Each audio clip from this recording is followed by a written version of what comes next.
Hello, it's Sherilyn here. Welcome to the Florasphere studio. Today I'm going to show you how to use watercolour paints in colouring in books. Not just my colouring in books, but any colouring in books.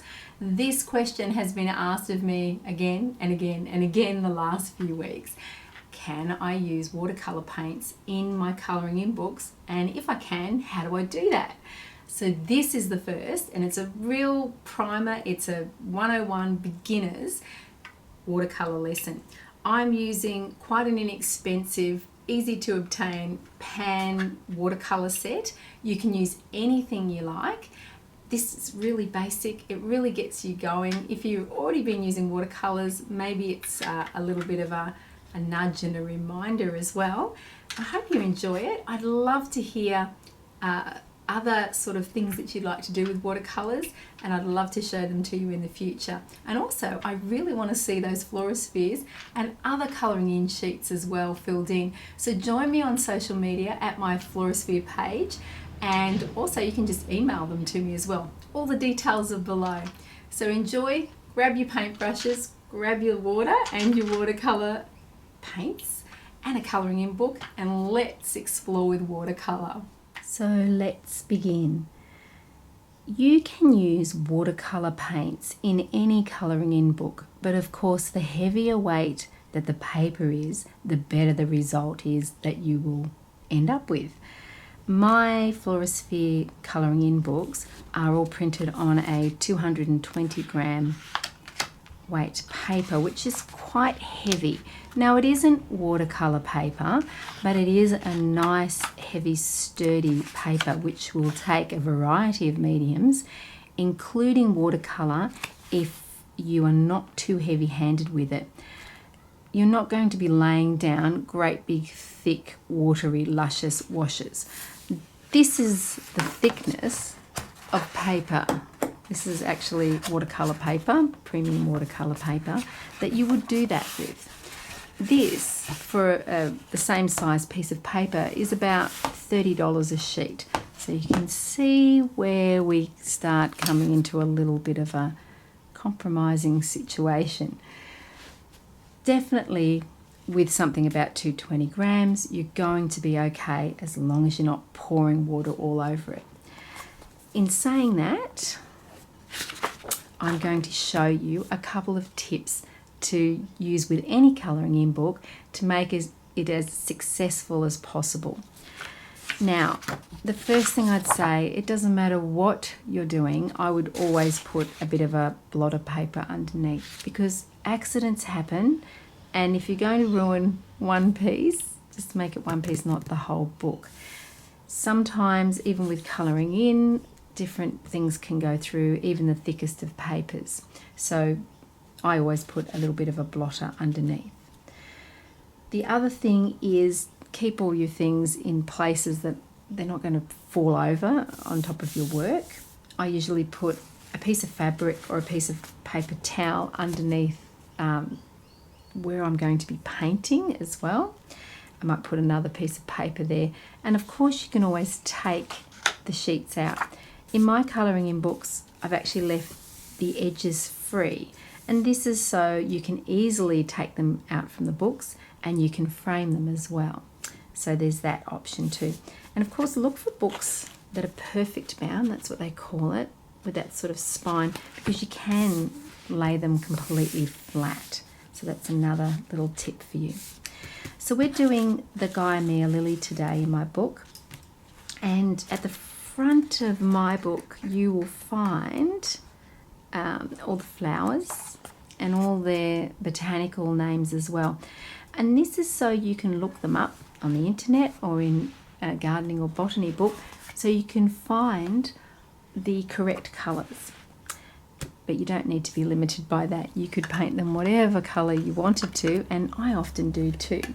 Been playing around with glitter pens. I'm not really a glittery girl, but it's been quite fun lately, I have to say. Okay, I'm going to show you how to do this with probably the cheapest watercolour palette on the market, and show you that you can get a really good result with anything. The thing with watercolours is, and the thing with most paints, is that the more money you spend on them, usually, well, yes, the more pigment is in them. Watercolors work because they've got a base pigment that's usually then added to some other sort of filler. And cheaper ones have got more filler in them. And they work by you adding water to them. You paint, colour in paint or paint on something. The water dries and then it leaves the pigment and the filler. So the more pigment there is, and that's the expensive part, the brighter the colour will be, and it will last longer as well.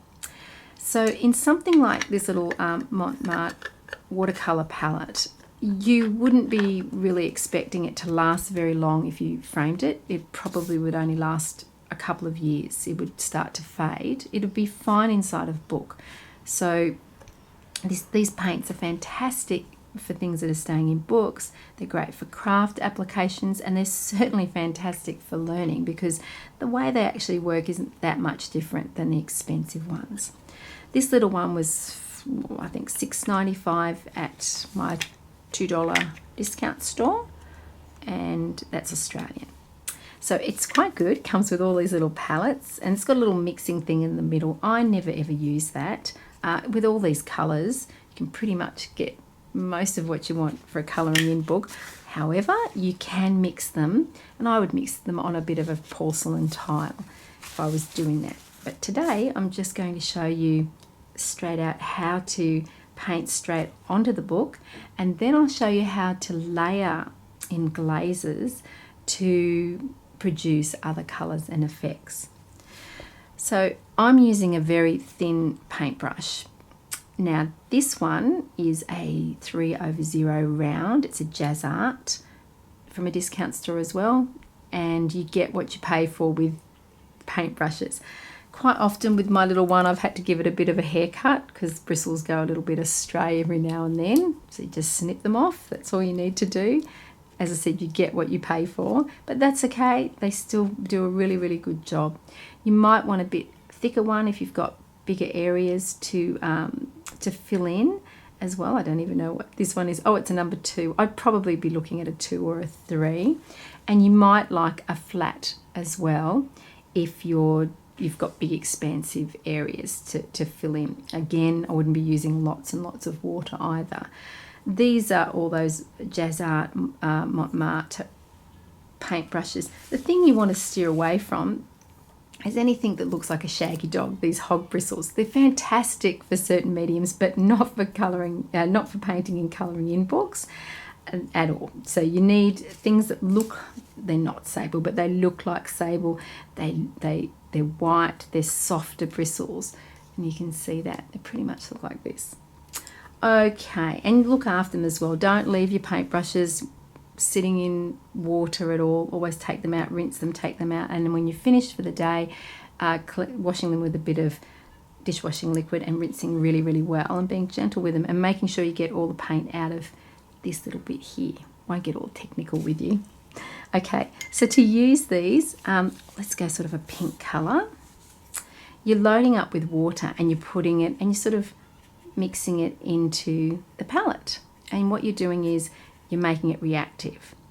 So when I'm painting out with that, you can see that's how it comes out.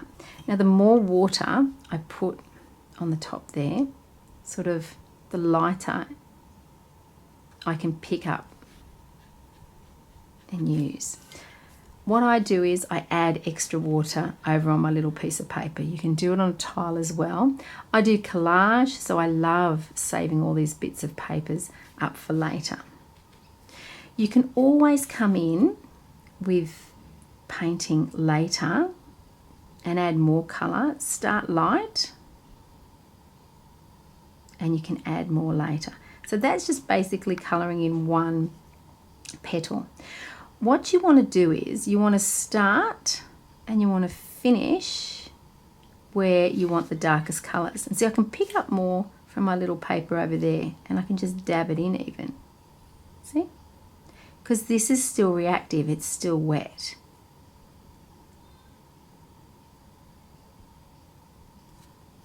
There we go. And again, so if you saw one of my other videos, I did show you how to shade. put in a bit more water, and we can pick up some more from over here again still. This is just sketching paper, that's all that is. It's got a little bit of a tooth to it, so it's a little bit rough. That's what they call tooth. Don't worry if you go over the lines a bit with watercolour. That's the whole point of watercolour. It's a lovely fluid, obviously, medium, and it's supposed to look like that. Now if we want to come in and put some more in there, we can just dab back in here and pick up some more. Okay, so we want to blend there. I'm working a little fast because it's a really hot day here today and things are drying quickly. So we come back in with a little bit more water, shaking it off so we're just damp, and we can spread. Now, I did do that on purpose because I wanted to show you, oh no, I put too much water down. With your clean cloth or paper towel, just dab and pick up, and you can get rid of it. You can get rid of more than what you wanted to. Okay, so if you spill water, that's what you can do. Some people use a cotton bud, but I sort of see that it sort of, cotton buds can smudge a little bit, so I just use the good old paper towel, straight down, straight up method. And then you can fix that little mistake up. Coming in with some more. Now you can see that I'm working that, and it will warp a little bit and come through a little bit. That's about as much as you'll get on a 220. And I've worked that quite well, and that will dry out. It'll be a little bit warped, as I say, so it'll have a little bit of a buckle in it, just tiny once we're finished. It all will. But we can straighten that out afterwards by pressing it a little bit. And there we go. I also like to, when I'm colouring these things in, is to leave some of the edges completely white. I think it still indicates the medium that you've used, which is watercolour. I think if you fill it all in, you lose that beautiful effect that it is, and it was actually watercolour that you were using. Okay, so it's not much different than using something else. So look, we've got a big blob there. We can go right around there. Got too much on there? No worries. Bring it over here. Ease it off a little bit because you don't want to come in here with a great big loaded brush. Okay, see now that's quite dark. All right, we can get rid of a bit of that on your side. See, I don't scrub like that. It's like on the side.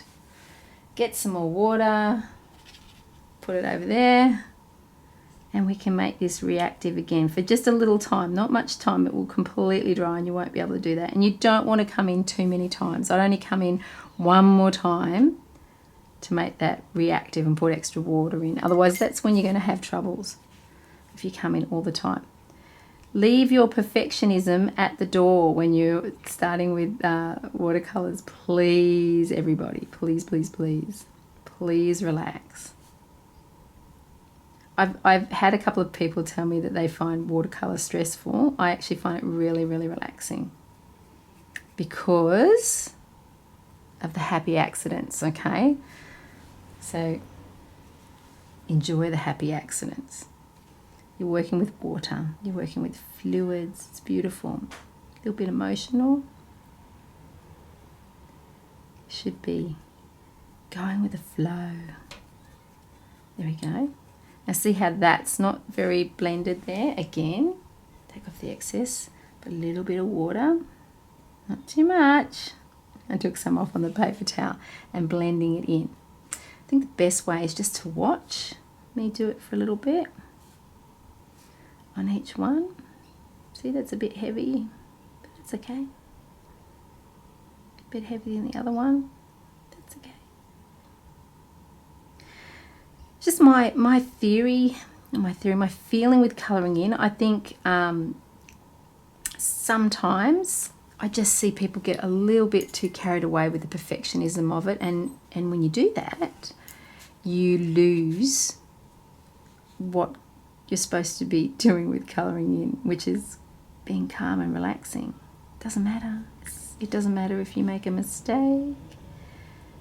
Happy accidents, that's all it is. It's all good.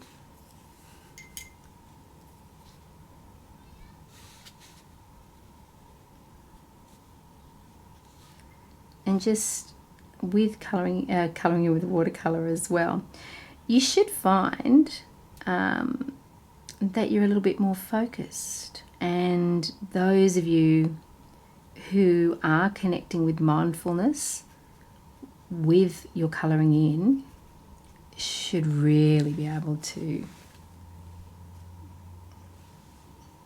enjoy some really mindfulness sessions with this form of colouring in, because I think with colouring in with pencils, it's something all of us have done and we can take for granted. Mindfulness is completely being absorbed and focusing on the task at hand. And how it's been described to me, and I've used it myself for therapeutic reasons, is that everything I do during the day, from washing my hands to stirring a pot, is to focus on every single thing that's happening, and the smell, the colour, each tiny gesture. And something like watercolour, especially if you've never done it before, is a really great place to practice some of that mindfulness. So we're looking at the way the colour flows, the differences when we put our water down, what the brush looks like, noises it might make, how heavy or how light each stroke goes down, and the pulling through the lines as well. All things that we can really focus on and be aware of and center our attention on. That's it. I love the outcomes of colouring in, the aesthetic outcomes, but I am much, much more interested in what's happening here while you're making your colouring in. This is why I created my books the way I did. I could have just grabbed all the images from my books and cards and put them in to a colouring in book, but I didn't, because I wanted them to be something to be used for calming, for mindfulness, and for more of a therapeutic sort of reason.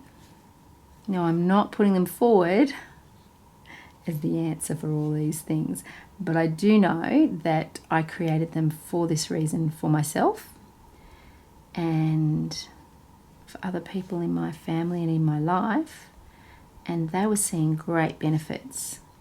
These sorts of patterns, these kaleidoscope mandala patterns, when they were colouring in. So I kept developing them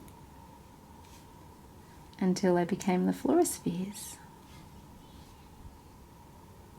So they did actually come from all of my work. And then I drew them all so that they would be these little worlds that you can get lost in for a little while and calm and focus and hopefully obtain some benefit from them, because I know I do, and so do the people I originally developed them for. Some very dear friends who've been through a lot, more than they should have. So I hope you can see there a little bit of what's going on with watercolour. It has been a subject that many of you have brought up, and I've been really sort of itching for the whole Christmas period to be over so that I can get in here and do these for you. So this is just basic watercolour. You can see how I'm layering here, putting a few darker bits. Remember, from my shading one, I'm looking at closer to here. I might want to make this this section here pop up a bit. So perhaps I want that darker. I started off lighter and now I'm like, hang on a minute, that's a better idea. My Floraspheres, when I colour them, change all the time. It's okay for you to do that. You have permission to change all the time as well. Again, a little bit too much water. Don't really want to wait for that to completely dry because I don't want it to warp my image too much. So just a little dab and I've picked it up. There we go. That's less water, that's better. Okay, so that is just basic watercolour with a brush. These are pans. You can use whichever you like. And I'll be back in a minute to show you some layering techniques. Hello, welcome back to another watercolour lesson. This one is just going to quickly show you how to layer colours. You want to experiment with these really so you can see what they look like before you commit them to your watercolour image or your colouring in image. Try to go light to dark, so you want to put your lighter colour of the two colours you'd like to use down first before you put your dark one down. Now I'm going to go ahead because I like to live on the edge when it comes to colouring in. So I'm going to do a little bit of a lime green and forest green layer. Also see again how I'm pulling that water around. I'm not adding more water or more paint, I'm just pulling it around. If I want it to be darker in a certain area, I can come back with a bit more paint and grab some more.